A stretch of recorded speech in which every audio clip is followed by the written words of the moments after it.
Eva Perón entra en la inmortalidad. El bombardeo a Plaza de Mayo. El golpe de la Libertadora. La Guerra Fría divide al mundo. La Guerra de Corea. Surge el Estado de Israel. La conquista del Himalaya. Comienza la televisión en la Argentina.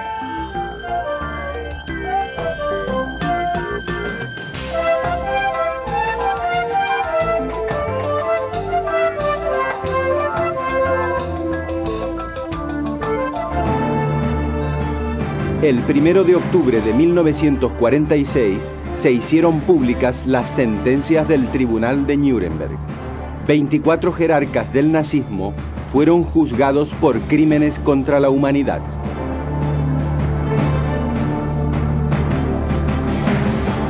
Doce fueron condenados a muerte, entre ellos Hermann Göring, ex mariscal del Reich. Otros, como Rudolf Hess, recibieron cadena perpetua. Contra Speer, Schirach, Neurath y Dönitz se dictaron penas de prisión parciales.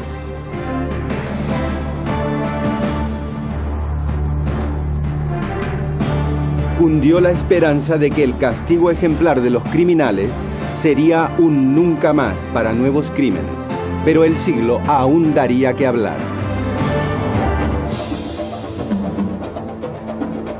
Con la explosión atómica en el atolón de Mururoa, Estados Unidos inicia su programa nuclear.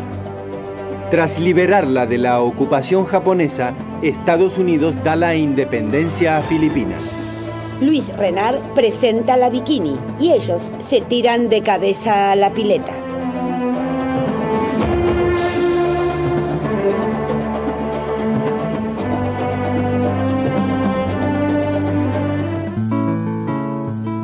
El 4 de junio de 1946, Perón asumió la presidencia. Los planes quinquenales pusieron el acento en el desarrollo industrial. Con la expansión del mercado interno y la plena ocupación, mejoró la situación de la mayoría. Los obreros pudieron consumir más y los empresarios no ganaban menos. Según la propaganda del gobierno, en la nueva Argentina, los únicos privilegiados eran los niños. La nacionalización de los ferrocarriles se vivió como un símbolo de soberanía. El Banco Central controlaba la política crediticia y el comercio exterior. También se nacionalizaron los teléfonos y el gas. Entre 1946 y 1949 se generalizaron las medidas sociales, vacaciones pagas y turismo, licencias por enfermedad y servicios de salud.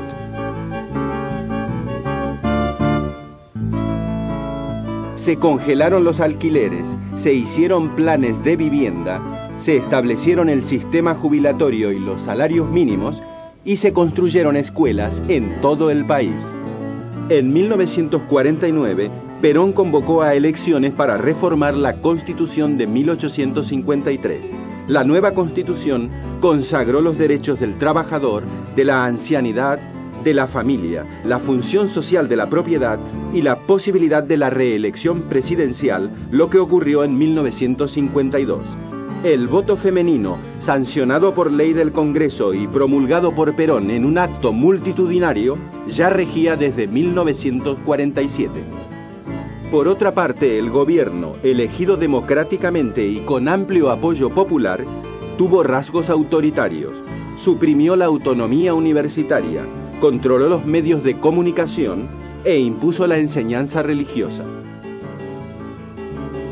A varios diputados opositores le quitaron sus fueros, como al radical Ricardo Balbín, que fue encarcelado. Comenzaron a insinuarse tiempos difíciles.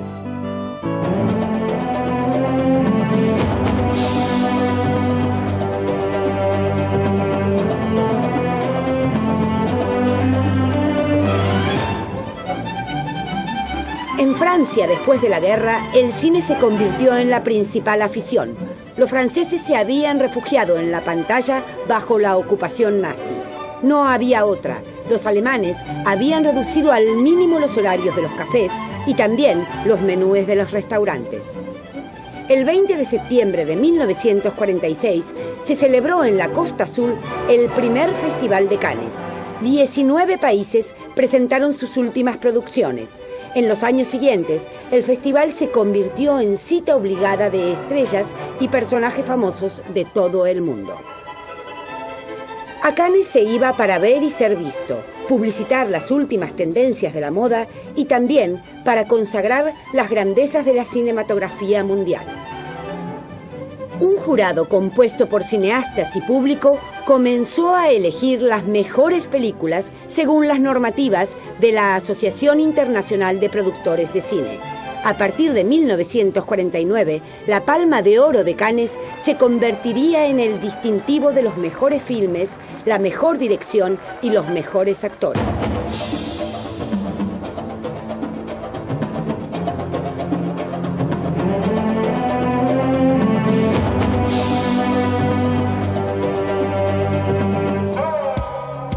En la noche del 14 al 15 de agosto de 1947, la India, perla mayor de la corona británica, alcanzó su independencia. Pero los disturbios de 1946, manipulados por los mismos británicos, ya habían advertido que la India soñada por Gandhi sería una utopía.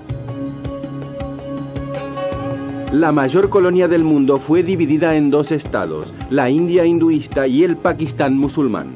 Hubo desplazamientos masivos de hinduistas y musulmanes. 8 millones de personas debieron abandonar su lugar de origen. El 30 de enero de 1948, un integrista hindú asesinó a Gandhi, el padre de la independencia de la India. El Mahatma, organizador de la resistencia pacífica, había impulsado la no cooperación con la administración inglesa. En otro rincón de Asia, el nacionalista Ahmed Sukarno declaró en 1945 la independencia de Indonesia. Holanda quiso restaurar su antiguo dominio colonial, pero la presión de Estados Unidos y de la Organización de las Naciones Unidas la obligaron a reconocer la independencia de Indonesia en 1949.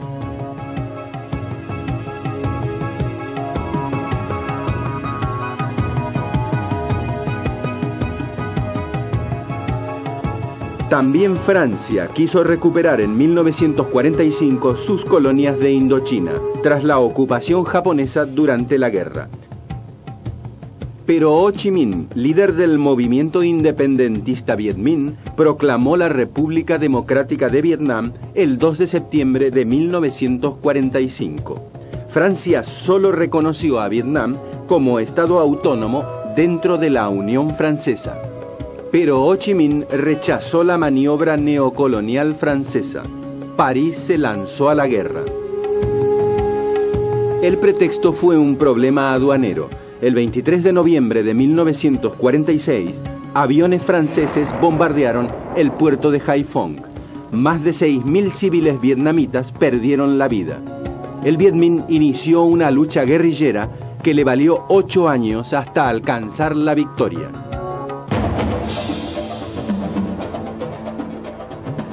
El científico argentino Bernardo Hussey es galardonado con el Nobel de Medicina. Y el escritor francés André Gide obtiene el Nobel de Literatura.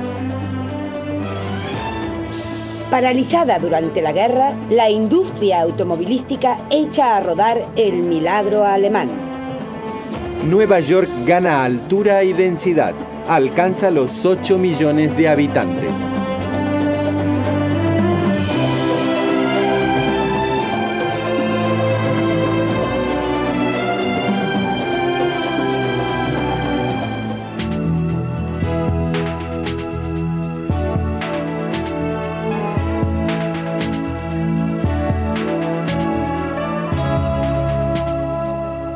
El 29 de julio de 1948, en el estadio londinense de Wembley, el rey Jorge VI inauguró la 14ª Olimpiada.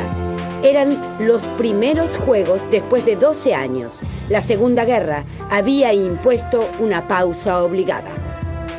Aunque Alemania y Japón quedaron excluidos y los soviéticos tampoco participaron, el número de competidores, 4.100 deportistas, fue el más alto de todos los Juegos celebrados hasta entonces. La estrella de los Juegos fue la holandesa Fanny Blankers-Koen. Madre de 2 hijos y con 32 años de edad, ganó 4 pruebas de atletismo: el oro en los 100 y 200 metros, en los 80 metros con obstáculo y en los relevos de 4x100.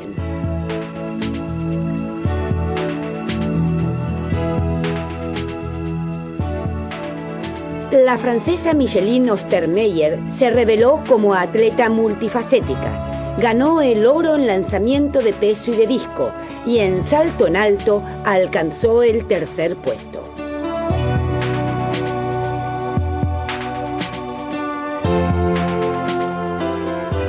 En decatlón se impuso el norteamericano Robert Matías. Solo tenía 17 años y enfervorizó a la tribuna.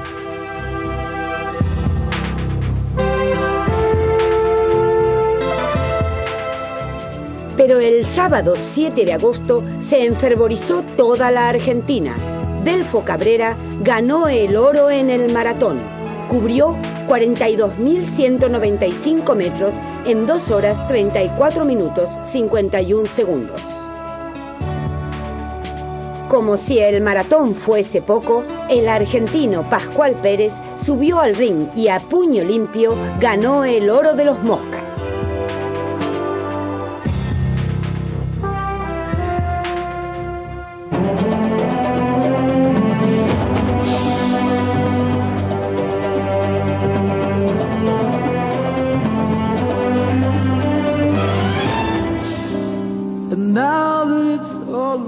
El 14 de mayo de 1948, Ben Gurión proclamó en Tel Aviv el Estado de Israel. Desde fines del siglo pasado, numerosos judíos habían emigrado a Palestina para huir del antisemitismo. A finales de los años 30, 1/3 de la población palestina ya era judía. En 1939, la administración británica cedió a las presiones árabes y prohibió la inmigración judía. Los ingleses mantuvieron esta política después de la Segunda Guerra. Pese a todo, los sobrevivientes del genocidio nazi insistieron en volver a la tierra de sus antepasados. Los inmigrantes llegaban clandestinamente en barco hasta las costas de Palestina. Los británicos confinaban a los inmigrantes ilegales en Chipre o incluso los devolvían a Alemania.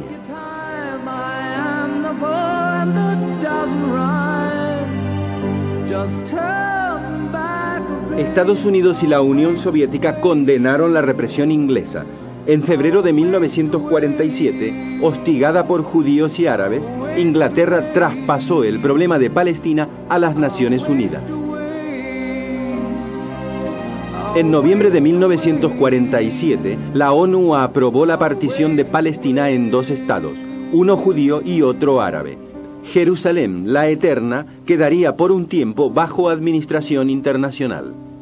Los judíos festejaron la decisión. Se concretaba un sueño milenario. Los árabes, en cambio, se negaron a reconocer al Estado judío. Apenas los ingleses abandonaron Palestina, 5 estados árabes invadieron lo que la ONU ya había reconocido como territorio israelí.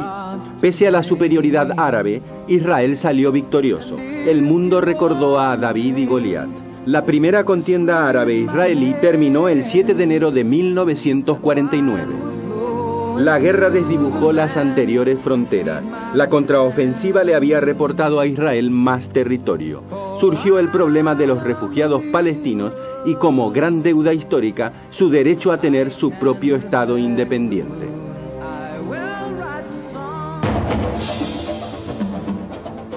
Polaroid saca al mercado la primera máquina fotográfica con revelado instantáneo. Un año después de protagonizar a Gilda, Rita Hayworth se casa con el príncipe Ali Khan.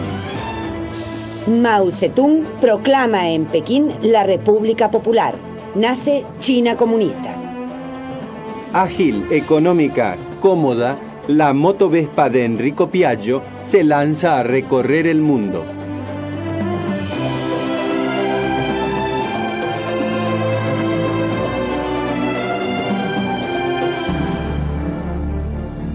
El 23 de mayo de 1949, el canciller germano occidental, Konrad Adenauer, proclamó en Bonn la República Federal de Alemania.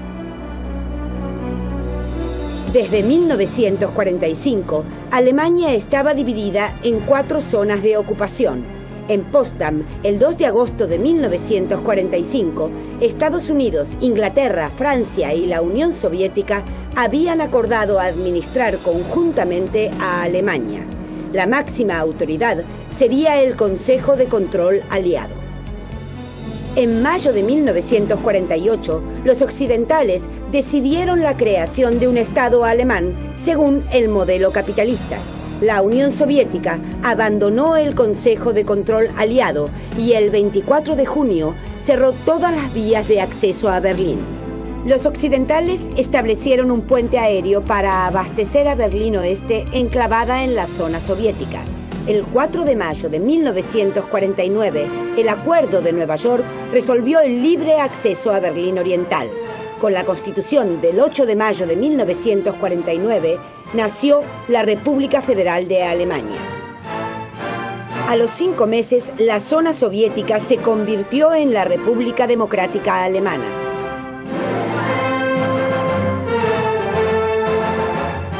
Durante 40 años existirían 2 Alemanias, una alineada con el Este y otra con Occidente.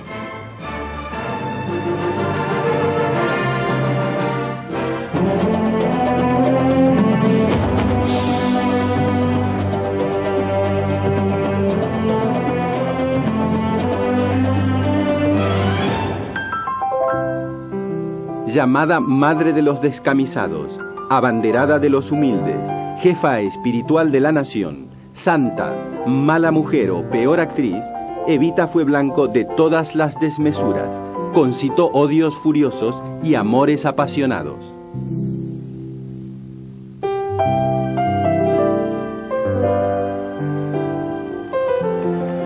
Como jefa del Partido Peronista Femenino, lideró a un electorado nuevo que hacía poco había accedido a la política gracias a la promulgación del voto femenino. Además, por su origen humilde, le insuflaba al peronismo un misticismo que iba más allá de la política concreta. Sin embargo, vestida de pieles, visitó Europa en 1947.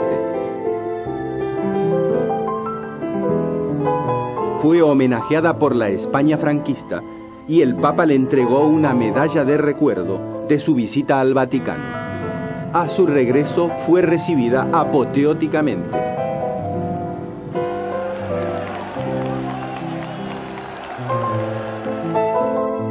La Fundación Evita se convirtió en su herramienta principal. La izquierda tradicional la acusaba de beneficencia y demagogia, y la derecha de despilfarro.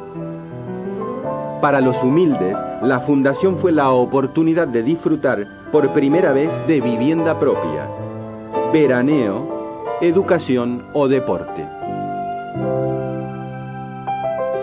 Nexo entre el gobierno y la CGT, Evita se convirtió en el epicentro del vasto movimiento popular que era el justicialismo.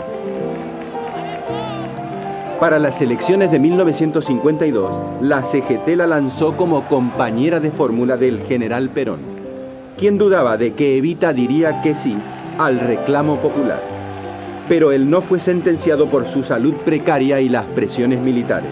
La primera emisión televisiva del país, el 17 de octubre de 1951, mostraría a una Evita pálida y desencajada.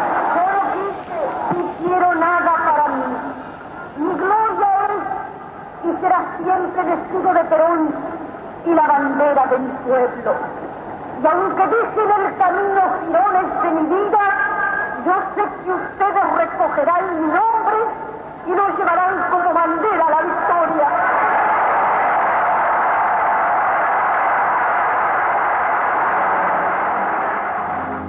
Enferma de cáncer, Evita no dejaría de votar por Perón en su lecho de muerte.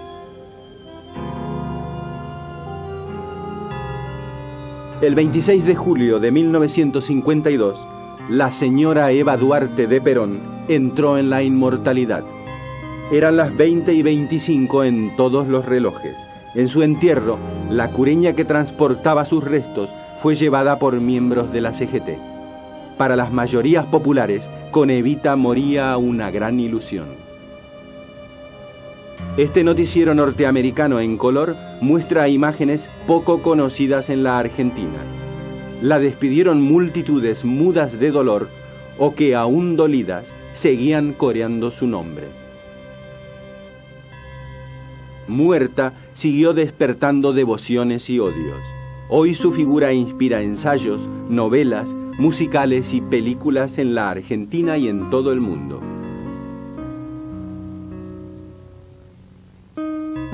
Algunos aún la recuerdan ambiciosa, vengativa y violenta. Otros todavía hacen flamear su nombre como una bandera.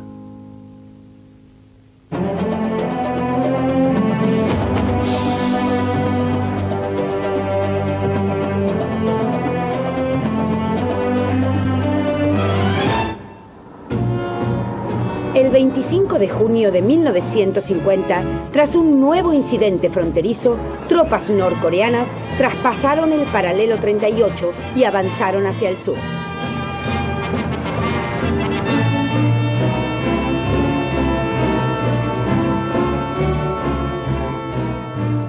Desde 1948, Corea estaba dividida en dos. Al norte del paralelo 38, la República Popular de Corea prosoviética. Al sur, la República de Corea prooccidental.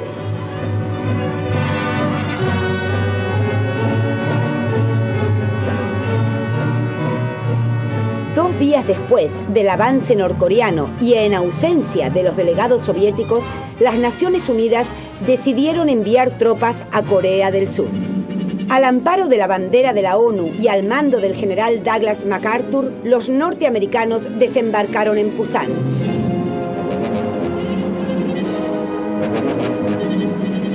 Las tropas de la ONU entraron en Seúl con apoyo de la Marina norteamericana. La Unión Soviética vetó el avance de las tropas. A propuesta de Estados Unidos, las fuerzas occidentales cruzaron el paralelo 38 y llegaron a la frontera china.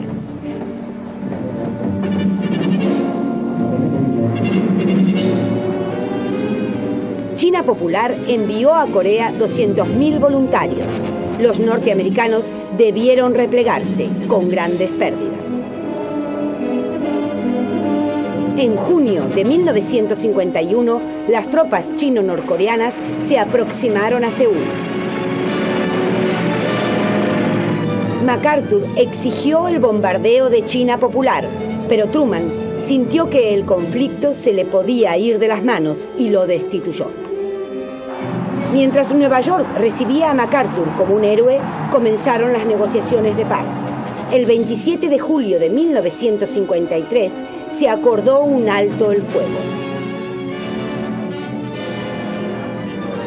Pero la tregua no significaría el fin del estado de guerra entre las dos Coreas.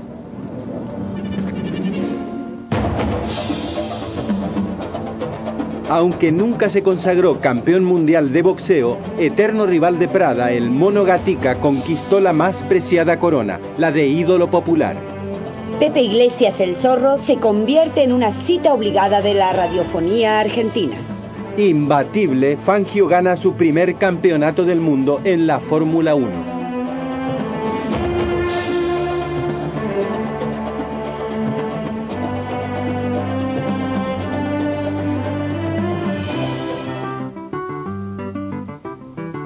El 25 de febrero de 1951, bajo el primer gobierno peronista, la Argentina fue la sede de los primeros Juegos Panamericanos. Estuvieron representados 21 países que compitieron en 18 disciplinas. El abanderado argentino fue el inalcanzable Delfo Cabrera. En atletismo, en los 2.500 metros llanos, aunque vencido en los ultimísimos tramos, arrancó a aplausos la figura del chileno Salas.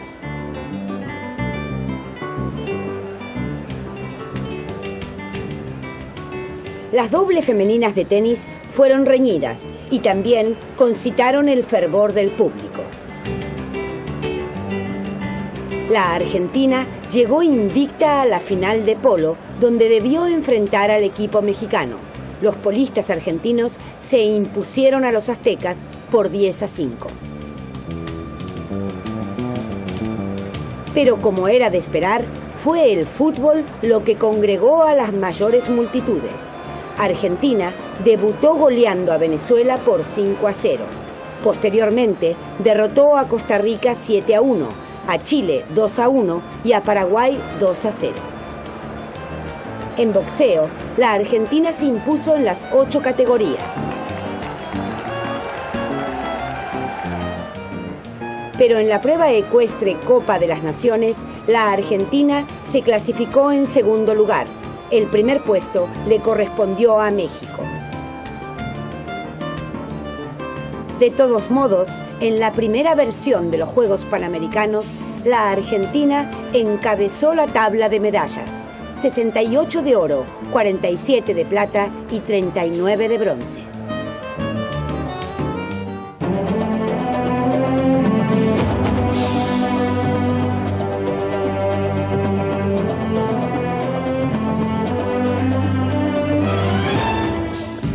El 17 de octubre de 1951 se realizó la primera transmisión experimental de televisión en la Argentina. Desde hacía meses, los porteños veían crecer una antena en la azotea del Ministerio de Obras Públicas. Como sobraban los dedos de las manos para contar los aparatos Capehart y Standard Electric existentes en los hogares argentinos, pocos reparaban en que esa sería la primera antena transmisora de televisión en el país.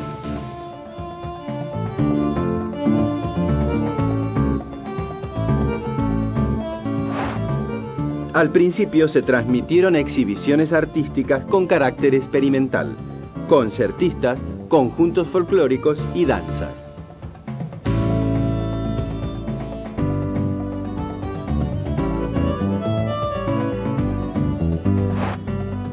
Presentado por Carlitos Ginés, el billar de Pedro Leopoldo Carreras hizo maravillas en la pantalla chica, lo que a la TV argentina le vino de carambola. Hasta se realizaron funciones privadas a las cuales concurría el público para conocer qué era eso de la pantalla chica. Pronto la TV, con emisiones regulares a partir de 1953, entró en los hogares argentinos y se quedó para siempre. Al principio, Brizuela Méndez se convirtió en sinónimo de éxito televisivo. Luego vendrían otros impactos, los sábados circulares de Pipo Mancera. Anunciado, y de haberle pedido que viniera aquí, ya está el ganador del tren del Canal 13. El teleteatro Rolando Rivas Taxista con Claudio García Saturi y Soledad Silveira, que batirían récords de audiencia. En la Argentina, la televisión ya empezaba a estar como en su casa.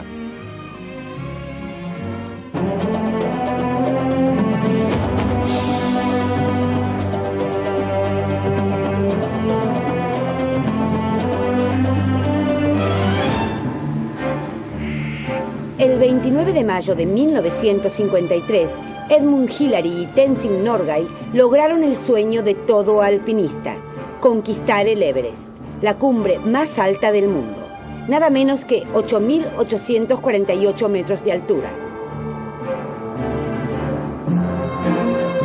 La hazaña fue celebrada por todo el mundo. Durante los años 50 se habían llevado a cabo varios intentos, pero fue el 11º asalto, el del neozelandés Hillary y el tibetano Norgay, el que alcanzó el objetivo.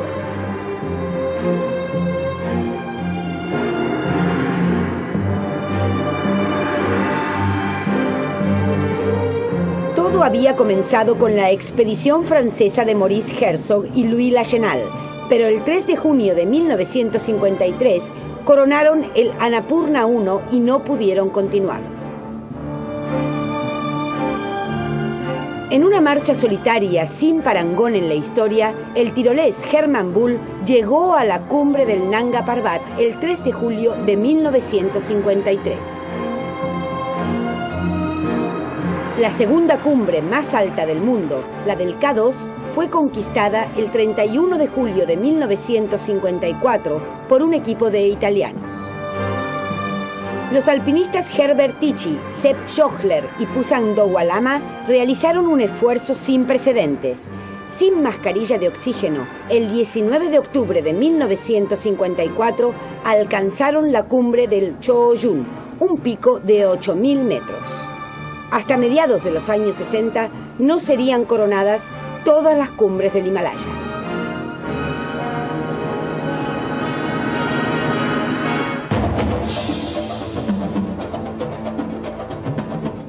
Muere Jorge Negrete, figura estelar de la canción mexicana. Muere Stalin, supremo hacedor del comunismo internacional. Ernest Hemingway, consagrado por El viejo y el mar, recibe el Nobel de Literatura. Estados Unidos vota el Nautilus, primer submarino atómico del mundo. El 26 de noviembre de 1954, Pascual Pérez derrota en Tokio a Yoshio Shirai. Será el primer campeón mundial argentino de boxeo.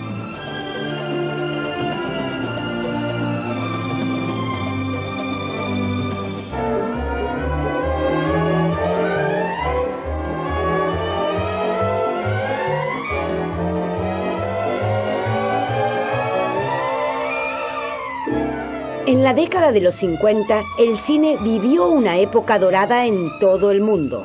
Después de la guerra, el mundo anhelaba escenarios evanescentes y leyendas rosa. Hollywood se convirtió en una fábrica de sueños.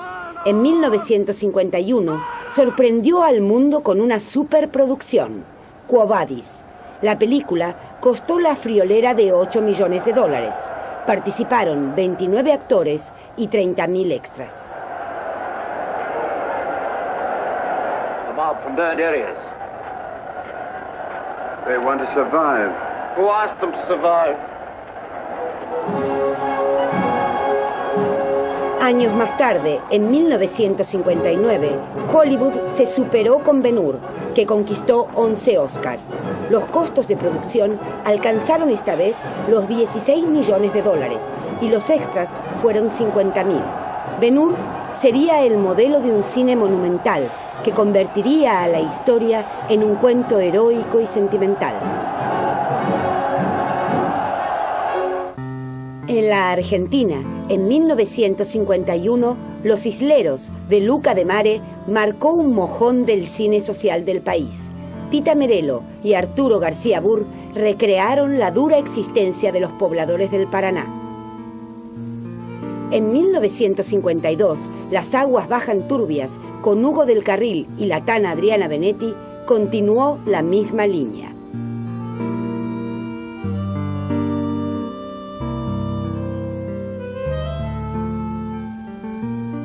En 1955, Luis Sandrini con Malvina Pastorino volvió a conmover con Cuando los duendes cazan perdices.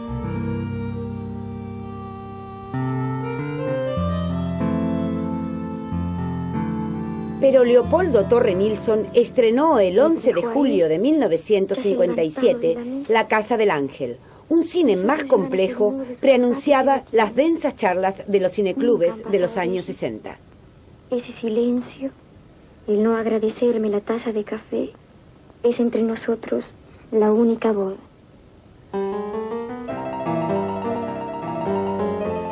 A todo esto en Mar del Plata, en 1954, ya se había realizado el primer festival internacional con la presencia de muchas estrellas, muchas películas y muchas novedades a nivel mundial, como el Cinemascope y el sistema 3D, ambos traídos al país con motivo de la cita atlántica.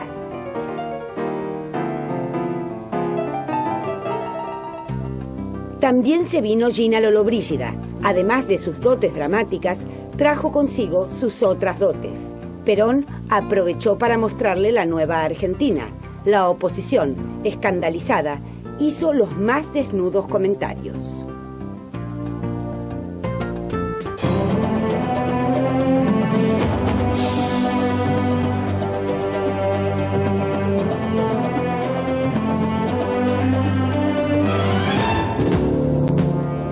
Los enfrentamientos entre el peronismo y la oposición comenzaron a ser cada vez más fuertes.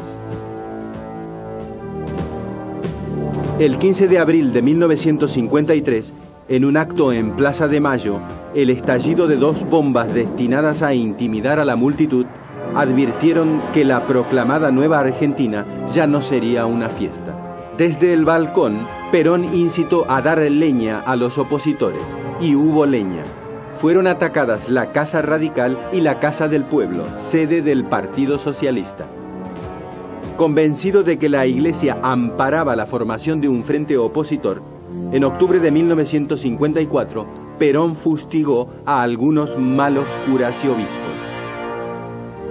El 11 de junio de 1955, la tradicional procesión de Corpus Christi se convirtió en la primera gran manifestación antiperonista desde 1946.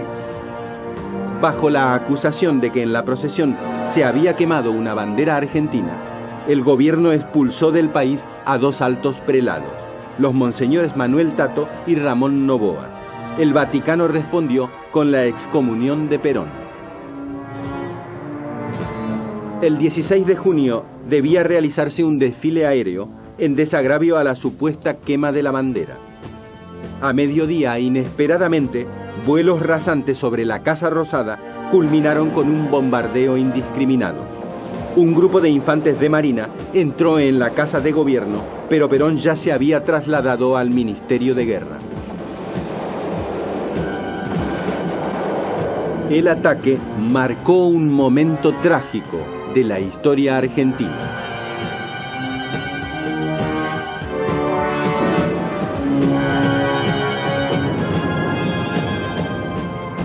Centenares de muertos y heridos yacían en Plaza de Mayo y sus alrededores, mientras los últimos aviones se alejaban hacia la costa uruguaya.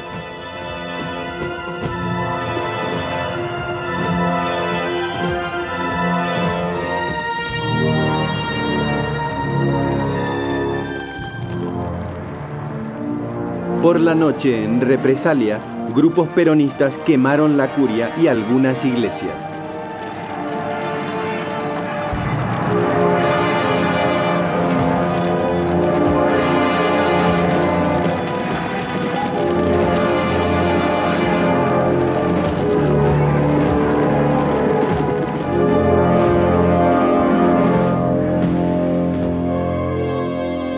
El 27 de julio de 1955 a las 21, los argentinos pudieron escuchar por radio una voz opositora. Habló Arturo Frondizi, presidente del Comité Nacional de la Unión Cívica Radical. Su discurso causó impacto. El gobierno no hizo ninguna propuesta, ni de negociación, ni de lucha, pero ya nada seguiría igual.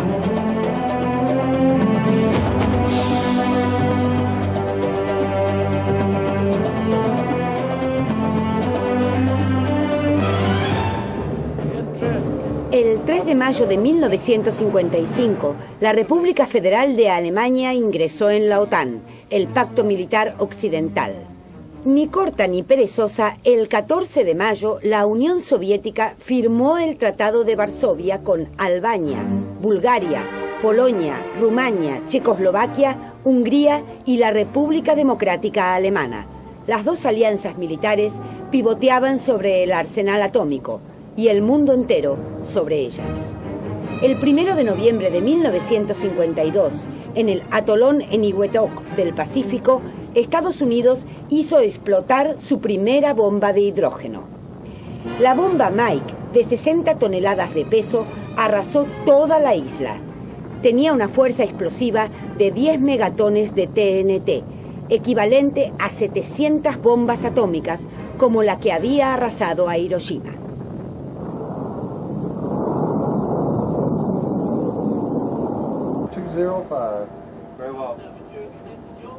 En 1950, Truman ya había anunciado que Estados Unidos construiría un nuevo artilugio, la bomba H. Edward Teller fue el padre de la bomba de hidrógeno. El gobierno norteamericano hizo oídos sordos a la opinión de los científicos.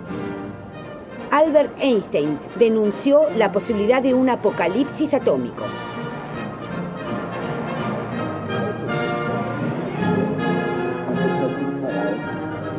Robert Oppenheimer, uno de los padres de la atómica, también se opuso a la nueva arma. Sin embargo, norteamericanos, soviéticos, británicos y franceses siguieron ensayando nuevas y más poderosas armas nucleares.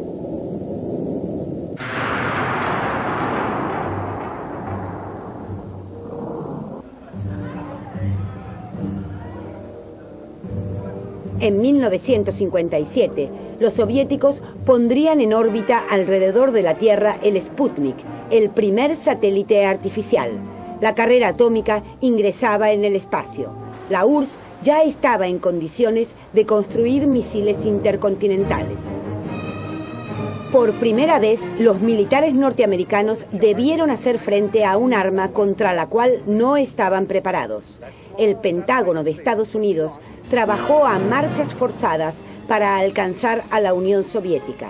En 1958 lograría su objetivo. Con el lanzamiento del satélite Explorer al espacio, la Guerra Fría se trasladó al cosmos.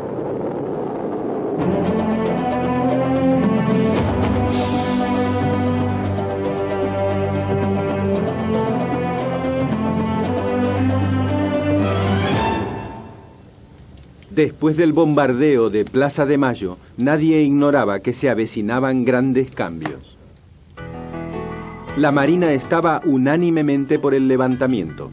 En el ejército, aunque la posición legalista era mayoritaria, muchos no terminaban de aceptar el choque entre Perón y la Iglesia.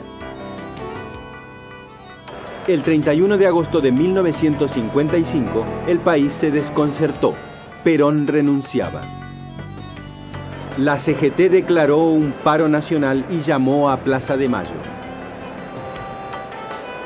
Perón salió al balcón y su discurso fue una declaración de guerra. Y cuando uno de los nuestros caiga, caerán 5 de los demás.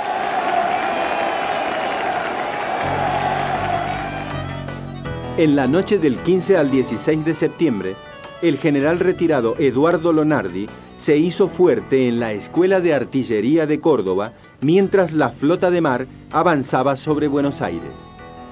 Durante días, las radios aseguraron que las fuerzas leales estaban limpiando Córdoba, pero la verdad era otra. El 21 de septiembre, en una cañonera paraguaya, Perón abandonó el país. Las radios, ya en manos de los rebeldes, comenzarían a hablar del tirano prófugo. El 22 de septiembre de 1955, Lonardi juró el cargo de presidente provisional. La Argentina soportó un nuevo golpe militar. No sería el último. Para unos fue el triunfo de la Libertadora, para otros el comienzo de la Libertadura.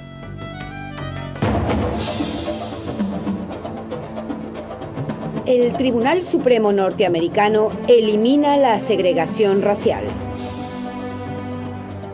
Tras chocar con el Stockholm, se hunde el lujoso transatlántico Andrea Doria. Mueren 52 pasajeros. En la Argentina, todo el país lucha contra una epidemia de poliomielitis.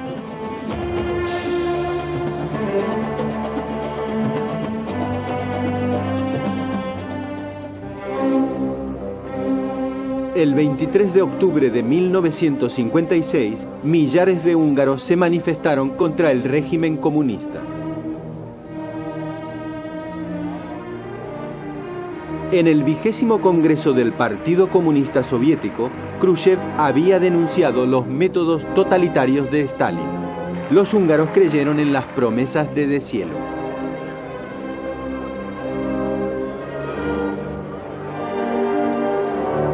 El gobierno húngaro fue asumido por Imre Nagy, un reformista, pero el Niet soviético no se hizo esperar.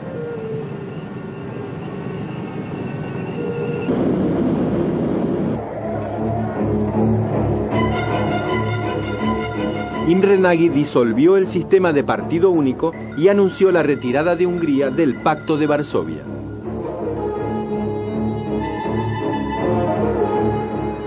El 4 de noviembre, tanques soviéticos invadieron Budapest. El ejército húngaro, al mando de Pálmaleter, se unió al pueblo, pero la insurrección fue aplastada.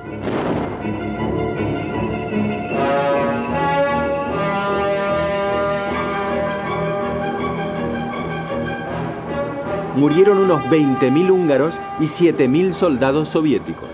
Imre Nagy y Pálmaleter fueron ejecutados y más de 200.000 húngaros huyeron al oeste. Occidente condenó la invasión soviética, pero no la impidió. El equilibrio atómico imponía a ambos bloques el respeto forzoso al adversario.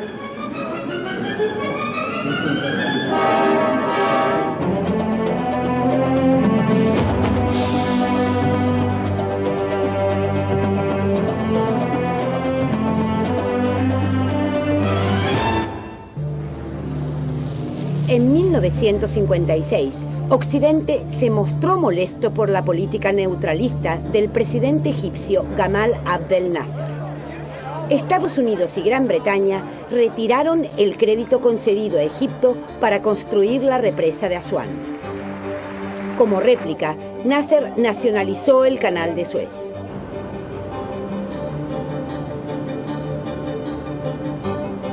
En octubre de 1956, la ONU reconoció la soberanía de Egipto sobre el canal, pero exigió la libre navegación para todas las naciones. Nasser se negó a reconocer ese derecho a Israel.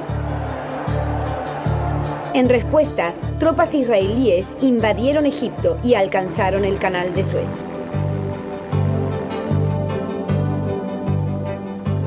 El 31 de octubre, Francia e Inglaterra ocuparon Port Said.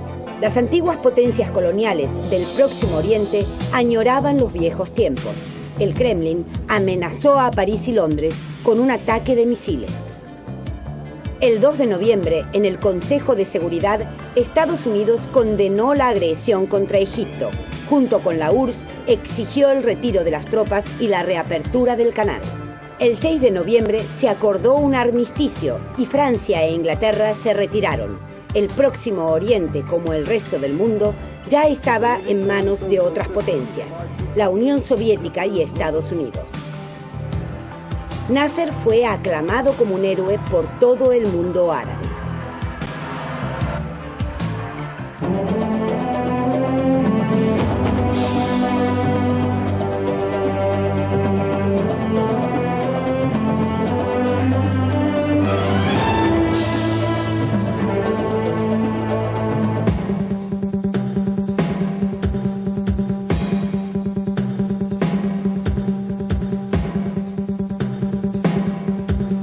Después de 12 años de inactividad por la guerra, en 1950 volvieron los mundiales de fútbol. La sede fue Brasil. Por diferencias con el Comité Deportivo Brasileño, la Argentina no participó. El campeón fue Uruguay, que con goles de Schiaffino y Giglia, en un histórico partido, le aguó la fiesta a Brasil por 2-1. el flamante Maracaná no tuvo consuelo.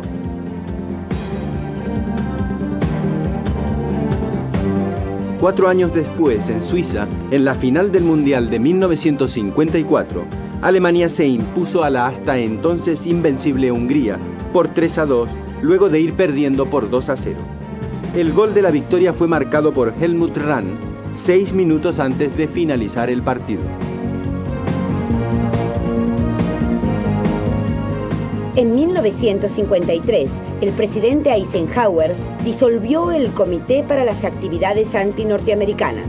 Creado en 1938, el comité debía impedir la infiltración comunista en las instituciones. En 1950, el senador McCarthy acusó de comunistas a numerosos intelectuales y artistas que no lo eran. El llamado macartismo pasó a la historia como una verdadera caza de brujas. En 1956, Jorge Luis Borges fue nombrado director de la Biblioteca Nacional. De esta manera, la Libertadora quiso resarcir al autor de la LEF de ese otro nombramiento que le hiciera el gobierno peronista, inspector municipal de aves.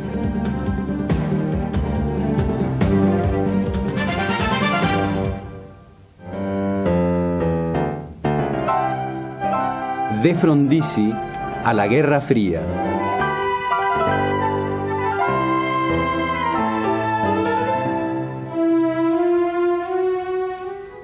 En el próximo video, en una hazaña insuperable, Fangio será quíntuple campeón mundial en Fórmula 1 y Pelé demostrará que, además de redonda, la pelota es mágica. Como mágica, pero triste, sonreirá Marilyn Monroe cuando los caballeros la prefieran rubia. En la Argentina, entre proscripciones, golpes y esperanzas, se sucederán el general Aramburu, Frondizi e Ilia, mientras Cuba lucirá de verde, olivo y barba, pero el comunismo cerrará a cal y canto, con más cal que canto, el muro de Berlín.